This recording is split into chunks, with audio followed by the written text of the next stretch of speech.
there are two ways to it. One is the intuitive, that is what a child likes or wants to play, and the other part is through scientific approach and physical assessment of the child, where the assessment shows what kind of dominating fitness factors he shows, and that is endurance, explosive power, strength, flexibility, coordination, etc.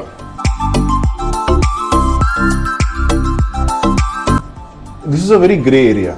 Ideally, sport-specific skills coaching for a single sport should not begin before the age of 10.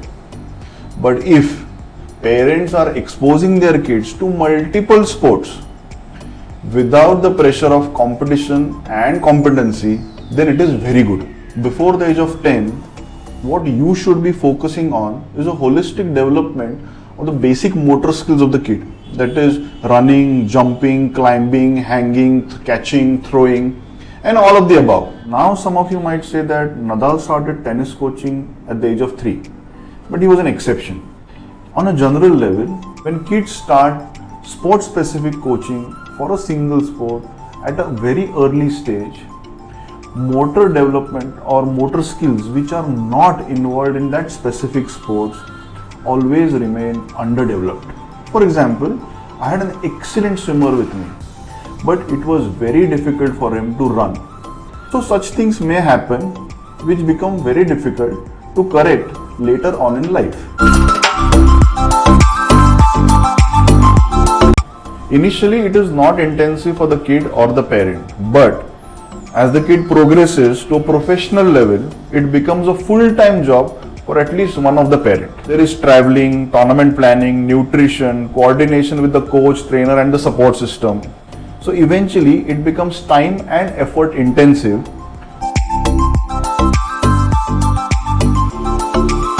On a daily basis, the athlete interacts with the coach, trainer, nutritionist, mental trainer, sports physician, parents, extended family and the school.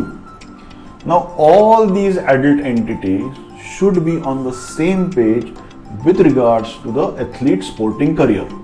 So there should be a lot of counseling and mentoring for all of these people so that there is no opposite instruction or expectation communicated to the athlete which can affect his or her game.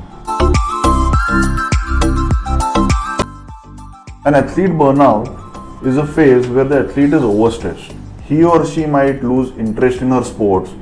There may be lack of enthusiasm in training. The sleep schedule might be erratic. The recovery time may be prolonged. And there might be chronic body pain. Now, why does this happen? On a physical level, the athlete might be overtraining. On a mental level, there might be many reasons. Most common which I know is fear of failure. This might happen because of unresolved obligation towards parents and the people involved with the athlete. To avoid this, ensure that there is a lot of counseling and mentoring, and the scheduling of the athlete should be done by the professionals. In addition to these considerations, there are 5 questions which you need to ask yourself. 1. Am I trying to fulfill my ambitions through my child? 2. Am I okay with my child failing or quitting? 3. Do I trust the coach and the trainer implicitly? 4. Do I allow my child to trust his coach and trainer implicitly? 5. Are you okay with your child falling behind in academics because of sporting commitments?